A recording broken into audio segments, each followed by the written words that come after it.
Providence hosting Wisconsin, a Wisconsin team that a lot of us liked, right? They were up by 25 in the second half. They ended up winning 72-59 behind 21 points from Devin Carter, 4 starters in double figures. Bryce Hopkins was 16.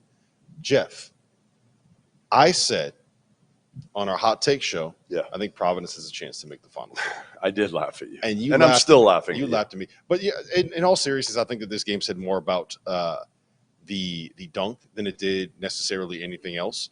I want to ask you this. I'm gonna change the question a little bit. So we know how good the top 3 in the Big East is. We've seen Marquette play well. We've seen UConn play well. We've seen Creighton play well. We've also seen the bottom of the Big East struggle. How important is it for that conference overall to get Providence going? They need a 4th best team. And if Providence isn't really, really good, like that could be a 3 to 4 bid league. And I don't think that's a hot take. Yeah, because again, Xavier's not great early, right? I mean, John, it's going to take them a little while to get going. They fought Purdue last night, but I think they're going to struggle a little bit. And maybe they're the 7th best team at the end of the day in the Big East. Who knows? So I think this was a good win for Providence.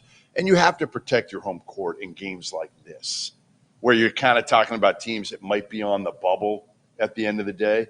Those are the ones you got to win at home. And I don't know how many points do you think it's worth for an elite home atmosphere, home court? Like, because Providence is elite now. It's top 5, I think, honestly, in the country. It's a little bit nasty too. Yeah. Oh no, a little. Yeah. This year for Providence has a chance to be Texas Tech 2 years ago. Yeah, sure does. Right?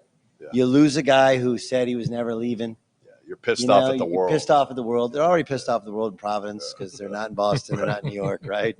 You said it, not me. Listen, I mean, you said it, not me. It's the reality. I can't wait till we bring Doug to the I'm going to go there.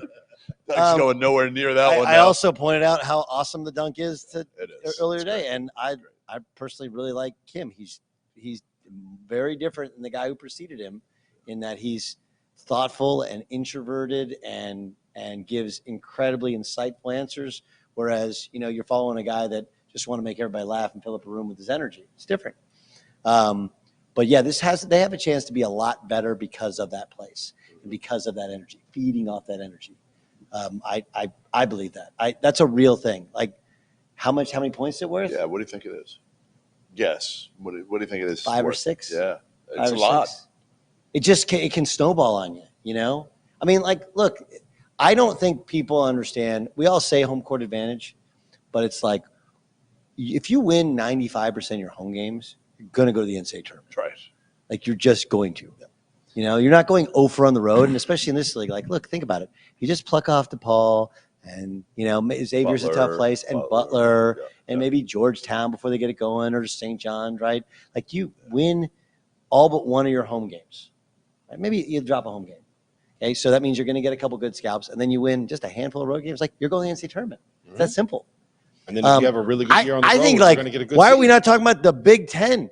Illinois loses at home. Michigan State looks like crap. Yeah, and Wisconsin again. No, we're calling. Now what's going to happen is Wisconsin's going to beat Marquette, and that's going to be their whole non-conference, and try and tell us they're really good because they beat Marquette when they lost to